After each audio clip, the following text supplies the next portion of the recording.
Hello everyone, how are you doing today? Hope all of you are well by the grace of the Supreme Almighty with your body, mind and soul. This is Binish Karmakar welcoming to all of you in our spoken English course. আজকের ক্লাসে অর্থাৎ আজকের Day 12 এর Part-4 এ আমরা আলোচনা করতে যাচ্ছি আমাদের মডেল অক্সিলারির বাকি যে অংশটা রয়েছে সেটা নিয়ে। So without any delay, let's get jumped to our main video. Sharabindu শিক্ষা হোক মজায় মজায়। আমাদের আজকের ক্লাসে আমরা আসুন প্রথমেই উডের ব্যবহারের দিকে একটু লক্ষ্য করি। উডের কিন্তু অনেক বিস্তৃত ব্যবহার রয়েছে, বাট আমরা আজকে কিন্তু খুবই গুরুত্বপূর্ণ চারটি ব্যবহার নিয়ে আলোচনা করব। নাম্বার 1 হচ্ছে আমরা উডকে ব্যবহার করতে পারি আমাদের অতীতের কথাকে বর্ণনা করার জন্য। নাম্বার 2 হচ্ছে আমরা উডকে ব্যবহার করতে পারি আমাদের ভবিষ্যতের কোনো হাইপোথিসিস কিংবা ইমাজিনেশন কিংবা আমরা কোনো কিছু চিন্তা করছি এগুলোকে বর্ণনা করার জন্য। নাম্বার 3 হচ্ছে আমরা খুব ভদ্রভাবে কাউকে যদি আমরা অনুরোধ করি কিংবা কাউকে যদি কোনো কিছু অফার করি সেই ক্ষেত্রে কিন্তু আমরা উডকে ব্যবহার করব। এবং নাম্বার 4 হচ্ছে আমরা উডকে ব্যবহার করতে পারি উডের সাথে লাইক যোগ করে, মানে উড লাইক আমরা ব্যবহার করতে পারি ওয়ান্টের পরিবর্তে। সো আমরা চলুন দেরি না করে আমরা এই সমস্ত ব্যবহারগুলো এক এক করে দেখতে শুরু করি। প্রথমে চলুন আমরা দুটো বাক্যের দিকে একটু লক্ষ্য করি। I would go to school regularly and I would never miss any class. এটার অর্থ কি? আমি নিয়মিতভাবে স্কুলে যেতাম এবং আমি কখনোই কোনো ক্লাস মিস করতাম না। এখানে দেখুন আমি কিন্তু অতীতের আমার কাহিনী বর্ণনা করছি, তাই না? অতীতে আমার স্কুলের কাহিনী আমি বর্ণনা করছি। তাহলে অতীতের যদি এরকম আমরা বলতে চাই কিছু, সেই ক্ষেত্রে কিন্তু আমরা উড অক্সিলারিটাকে কিন্তু আমরা ব্যবহার করতে পারি।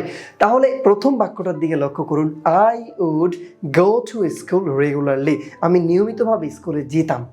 কখন? না, অতীতে। আচ্ছা, পরের বাক্যটা কি ছিল?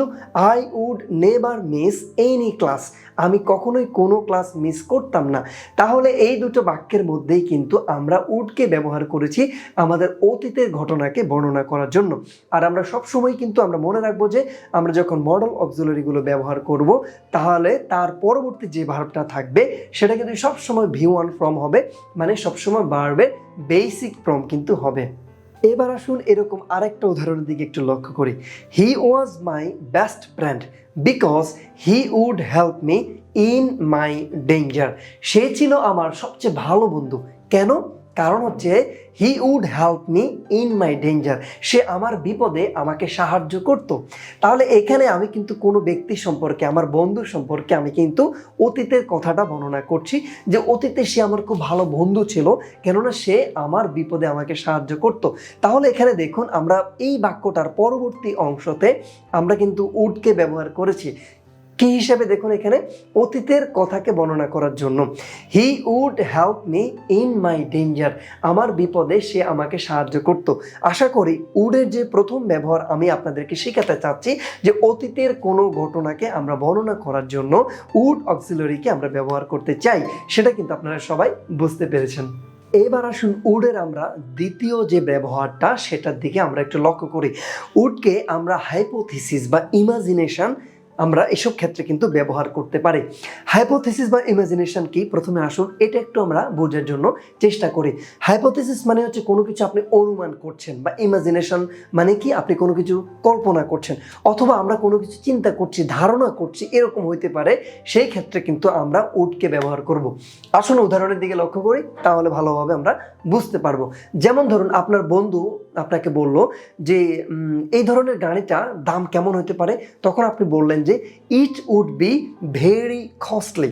আপনি বললেন এটা খুবই ব্যয়বহুল হবে। আচ্ছা, আপনি এটা ধারণা করতেছেন যে না, এই ধরনের গাড়ি মনে হচ্ছে খুবই দামি হবে, ব্যয়বহুল হবে। তাহলে এই জন্য কিন্তু আপনি এখানে উডকে ব্যবহার করেছেন। ইট উড বি, এটা হবে ভেরি কস্টলি, খুবই ব্যয়বহুল। তাহলে আমরা কিন্তু প্রথম উদাহরণ থেকে কিছুটা হলেও কিন্তু আমরা ধারণা পেয়েছি। I would die my hair pink, আমি আমার চুলগুলোকে গোলাপি করব, মানে গোলাপি রং করব। এখানে আমি কি আমার চুলগুলোকে পিঙ্ক করেছি? আমি কিন্তু এখনো করি নাই, আমি কিন্তু করব এরকম একটা চিন্তা আমি কিন্তু করছি। সো এই ধরনের যদি আমরা চিন্তা করি, ইমাজিনেশন করি বা কোনো কিছু চিন্তা করি ইন ফিউচার, সেই ক্ষেত্রে আমরা কিন্তু উডকে ব্যবহার করতে পারি। আচ্ছা, আরেকটা উদাহরণের দিকে আমরা একটু লক্ষ্য করি। It wouldn't be possible for me to go with you, so he would go with you. আমি এখানে একটা বড় একটা বাক্য বললাম যে it wouldn't be possible for me to go with you, যে আমার পক্ষে তোমার সাথে যাওয়াটা সম্ভব হবে না, so he would go with you, তাই সে তোমার সাথে যাবে। বাক্যটা কিন্তু অনেক বড় হলো, কিন্তু খুব একটা কঠিন না। আমি কি বললাম যে আমার তোমার সাথে যাওয়া সম্ভব হবে না, তাই সে তোমার সাথে যাবে। তাহলে এখানে কিন্তু আমি কি করছি, আমি যেহেতু একটা ধারণা করছি যে না আমার সম্ভব হবে না, আমি কিন্তু এখনো কিন্তু আমি এটা শিওর দিয়ে বলি নাই যে আমি তোমার সাথে যাবই না। আমি বলছি যে না, এটা আমার যাওয়া সম্ভব হবে না, এরকম একটা কি পসিবিলিটি রয়েছে। সো এই কারণে কিন্তু আমরা কি বললাম যে it wouldn't be possible for me to go with you, so he would go with you. আমার পক্ষে তোমার সাথে যাওয়া সম্ভব হবে না, তাই সে তোমার সাথে যাবে। আশা করি উডের যে দ্বিতীয় ব্যবহার আমি আপনাদেরকে বোঝাতে চেয়েছি, আপনারা সবাই সেটা কিন্তু বুঝতে পেরেছেন। এই তো আমরা উডের দুইটা ব্যবহার শিখলাম। এবার আসুন আমরা 3 নাম্বার ব্যবহারের দিকে একটু লক্ষ্য করি। আমরা যখন কাউকে খুব পোলাইটলি আমরা যখন অফার করব কিংবা আমরা যখন রিকোয়েস্ট করব, তখন কিন্তু আমরা উড দিয়ে আমরা কিন্তু প্রশ্ন করতে পারি, আমরা উডকে ব্যবহার করতে পারি। যেমন ধরুন, would you mind having a cup of tea, আপনি কি 1 কাপ চা পান করবেন? তাহলে এখানে কিন্তু আমরা কি করলাম, আমরা কিন্তু এখানে তাকে চা পান করার জন্য আমরা তাকে একটা অফার করলাম। তাহলে এখানে আমরা যদি এরকমভাবে আরেকটা সেন্টেন্সের দিকে একটু লক্ষ্য করি যে would you mind turning aside please, আপনি কি একটু সরে বসবেন কি? তাহলে এখানে আমরা কি করলাম, এখানে আমরা তাকে একটা অনুরোধ করলাম। আগের বাক্যটাতে আমরা তাকে অফার করেছিলাম, বাট এই বাক্যে আমরা তাকে রিকোয়েস্ট করেছিলাম। এই ক্ষেত্রে আমাদেরকে একটা বিষয় একটু লক্ষ্য রাখতে হবে, সেটা হচ্ছে যে আমরা এখানে উড ইউ মাইন্ড আমরা কিন্তু এটা ব্যবহার করেছি। তাহলে আমরা বুঝতে পারছি যে যখন আমরা উড ব্যবহার করে আমরা কিন্তু রিকোয়েস্ট করছি বা অফার করছি, তখন কিন্তু আমরা উড ইউ মাইন্ড আমরা ব্যবহার করছি। এবং সেই ক্ষেত্রে আমাদের পরবর্তী যে ভার্বটা আছে সেখানে কিন্তু আমরা আইএনজি যুক্ত করছি। এই বিষয়টা কিন্তু আমাদেরকে সবসময় লক্ষ্য রাখতে হবে। তাহলে এই দুটো বাক্য থেকে আমরা কিন্তু বুঝতে পারতেছি যে উডকে আমরা কিভাবে ব্যবহার করতে পারি, এবং এটা কিন্তু আমাদের জন্য খুবই ইম্পর্ট্যান্ট একটা উডের ব্যবহার, কারণ আমাদের দৈনন্দিন জীবনে আমরা কিন্তু এটা অনেক বেশি ব্যবহার করে থাকি।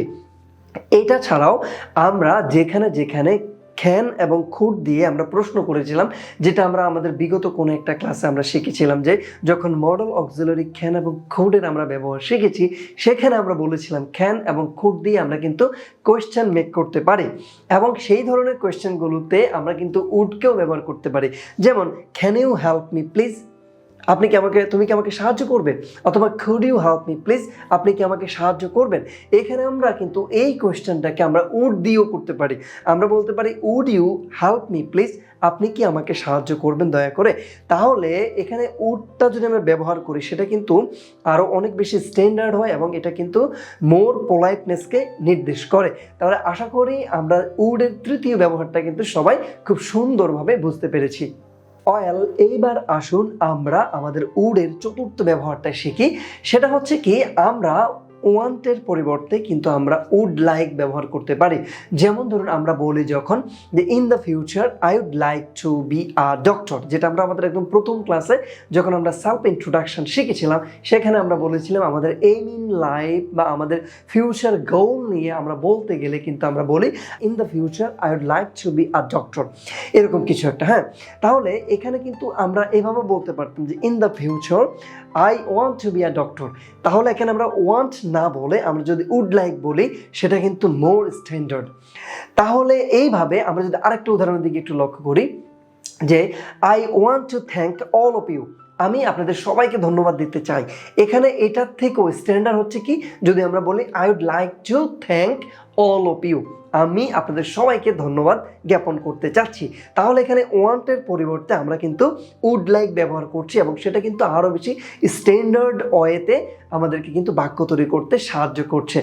সো এই ছিল আমাদের কিন্তু উডের 4টা ব্যবহার। আমি আপনাদের সুবিধার জন্য এই 4টা ব্যবহারকে আরেকবার একটু রিক্যাপ করছি। নাম্বার 1 হচ্ছে উডকে আমরা ব্যবহার করতে পারি যদি আমরা অতীতের কথাকে বলতে চাই। এরপরে আমরা উডকে ব্যবহার করতে পারি যদি আমরা ফিউচারের কোনো বিষয়, যেগুলো হচ্ছে হাইপোথিসিস কিংবা ইমাজিনেশন, আমাদের অনুমান ধারণা, আমাদের এই ধরনের কোনো ইমাজিনেশনকে আমরা যদি মিন করতে চাই, সেক্ষেত্রেও কিন্তু আমরা উডকে ব্যবহার করতে পারি। এবং তৃতীয়ত আমরা শিখেছিলাম যে উডকে আমরা ব্যবহার করতে পারি যদি আমরা পোলাইটলি কাউকে রিকোয়েস্ট করতে চাই বা অফার করতে চাই। এবং চতুর্থত আমরা শিখলাম যে ওয়ান্টের পরিবর্তে আমরা উড লাইককে ব্যবহার করতে পারি। তৃতীয়ত পয়েন্টের ক্ষেত্রে আমরা শিখেছিলাম যে উড ইউ মাইন্ড আমরা ব্যবহার করতে পারি, অথবা শুধু উড দিয়েও কিন্তু আমরা খুব ভদ্রভাবে কোনো কোয়েশ্চেন মেক করতে পারি। সো আশা করি আপনারা কিন্তু উডের যে 4টি ব্যবহার সেটি খুব সুন্দরভাবে বুঝতে পেরেছেন কিনা অবশ্যই কিন্তু আমাদেরকে কমেন্ট করে জানাবেন। এইবার আসুন আমরা আমাদের বাকি যে 2টি মডেল অক্সিলারি নিয়ে আমরা বলেছিলাম সেগুলো নিয়ে আমরা একটু দেখি। একটা হচ্ছে ডিয়ার আর একটা হচ্ছে উড রাদার, হেড বেটার।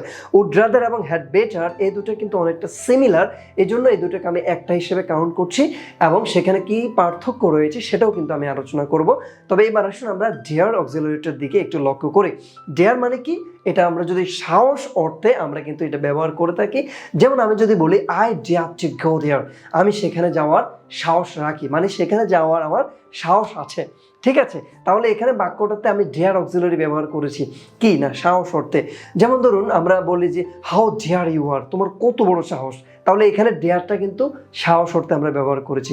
অথবা আমরা বলতে পারি how dare you say this, কোন সাহসে তুমি এই কথাটা বললা, তাহলে এখানেও কিন্তু আমরা ডিয়ার অক্সিলারিটাকে ব্যবহার করেছি। আশা করি ডিয়ার অক্সিলারি ব্যবহারটাও আপনারা কিন্তু খুব সুন্দরভাবে বুঝতে পেরেছেন। এইবার আসুন আমরা সর্বশেষ যে মডেল অক্সিলারি সেটা নিয়ে আলোচনা করি, উড রাদার, হেড বেটার। এই দুটাকে আমি একত্রে আলোচনা করছি, একটা হিসেবে ধরছি কেন, যাতে আপনাদের জন্য এই দুটার মধ্যে মিল এবং পার্থক্য বুঝতে সুবিধা হয়ে থাকে। আচ্ছা, এই দুটাকে অনেক ক্ষেত্রে কিন্তু অর্থটা একই রকম প্রায় মনে হলেও এগুলোর মধ্যে কিন্তু কিছু সূক্ষ্ম পার্থক্য রয়েছে। উড রাদার দ্বারা আমরা কি বোঝাচ্ছি না, আমরা কোনো কিছু, এটাকে বলে প্রেফারেন্স বা চয়েসকে আমরা বোঝাই, কিন্তু হেড বেটার দ্বারা আমরা কিন্তু কি করি না, আমরা রিকমেন্ডেশন অথবা অ্যাডভাইসকে বোঝাই। আমি আরেকটু আপনাদের জন্য সহজ করে দিচ্ছি, আমি আবার একটু বলছি। এটা হচ্ছে কি না, উড রাদার দ্বারা আমরা কি বোঝাই না, প্রেফারেন্স অথবা চয়েস, কোনো কিছু আপনি পছন্দ করেন অথবা আপনি বেশি এটাকে কি করছেন প্রায়োরিটি দিচ্ছেন, সেই ক্ষেত্রে আমরা কিন্তু উড রাদার ব্যবহার করে থাকি। আবার হেড বেটারটা আমরা কোথায় ব্যবহার করতে পারি, যখন যেখানে আমরা শুড ব্যবহার করেছি। একদম সহজভাবে যদি আমি আপনাদেরকে বোঝাতে যাই তাহলে আমাকে বলতে হবে যেখানে আমরা শুড ব্যবহার করছিলাম। আপনাদের মনে আছে যে আমরা শুডকে বলেছিলাম যে প্রথম ক্লাসে আমরা বলেছিলাম যে শুডকে আমরা মেইনলি 2টি জায়গায় ব্যবহার করে থাকি। একটা হচ্ছে যে আমরা যদি অ্যাডভাইস মিন করি অথবা আমরা যদি রিকমেন্ডেশন মিন করে থাকি। আসুন এবার আমি উদাহরণ দিচ্ছি, তাহলে কিন্তু আপনারা বিষয়টা আরো সুন্দরভাবে আশা করি বুঝতে পারবেন। যেমন ধরুন I would rather die than beg, আমি মারা যাব তবু ভিক্ষা করব না। তাহলে এখানে আমরা কি বুঝাচ্ছি যে আমি ভিক্ষা করাটাকে একদমই পছন্দ করি না, এই দুটার মধ্যে আমি মরে যাওয়াটাকে বেশি পছন্দ করছি। তাহলে এখানে কি বোঝাচ্ছে না, মোর প্রেফারেন্স, অধিকতর অগ্রাধিকার বোঝাচ্ছে আমার পছন্দের ক্ষেত্রে। অথবা আমরা যদি বলি যে I would rather die than tell a lie, আমি মিথ্যা বলার থেকে মরে যাওয়াটাকে বেশি পছন্দ করি। আশা করি আমরা কিন্তু এটা বুঝতে পারছি। এবার আসুন আমরা যদি কি করছি, হ্যাড বেটারকে ব্যবহার করতে চাই। যেমন ধরুন ইউ হ্যাড বেটার স্লিপ, তুমি বরং ঘুমাও, তুমি বরঞ্চ ঘুমাও। এটার মানে কি, এটার মানে হচ্ছে যে আপনি তাকে রিকমেন্ডেশন করছেন বা আপনি তাকে উপদেশ দিচ্ছেন, অ্যাডভাইস করছেন যে তুমি ওখানে যাইও না, তুমি বরঞ্চ ঘুমাও। তাহলে আপনি বলতে পারছেন কি, ইউ হ্যাড বেটার স্লিপ। অথবা আমি যদি বলি যে you had better wear this red sari, তুমি বরঞ্চ এই লাল শাড়িটা পরিধান করো। কি বললাম, যে তুমি বরঞ্চ এই লাল শাড়িটা পরিধান করো। এখানে আপনি কি করছেন, এই হ্যাড বেটার দিয়ে আপনি তাকে কিন্তু অ্যাডভাইস না, এখানে রিকমেন্ডেশন করছেন। তাহলে এটা কিন্তু বোঝা খুব একটা কঠিন না, একটু যদি আপনারা মনোযোগী হন। যদি একটু বুঝতে অসুবিধা হয় আপনারা কিন্তু এটাকে আবার একটু আপনার পিছন দিকে এসে আবার একটু দেখেন, তাহলে বুঝতে পারবেন। আমি আরেকটু স্লো বলছি আপনাদের জন্য যাতে বুঝতে সুবিধা হয়। উড রাদার আমরা কোথায় ব্যবহার করব, যখন আমরা কোনো কিছু দুটো বিষয়ের মধ্যে আমরা যেটাকে বেশি পছন্দ করি সেই ক্ষেত্রে আমরা কিন্তু উড রাদার ব্যবহার করব। কিন্তু আমরা যদি বোঝাতে চাচ্ছি যে আমরা কোনো কিছু রিকমেন্ড করছি, রিকমেন্ডেশন বোঝাচ্ছি বা অ্যাডভাইসকে মিন করছি, যেটা আমরা বলছিলাম সুডো আমরা ব্যবহার করতে পারি, সেখানে আমরা কিন্তু হ্যাড বেটারকে ব্যবহার করব। আশা করি আমরা যে মডেল অক্সিলারিগুলো যে সম্পূর্ণ ব্যবহার শিখেছি 4টা ক্লাসে, সেই 4টা ক্লাসকে আপনারা খুব সুন্দরভাবে বুঝতে পেরেছেন।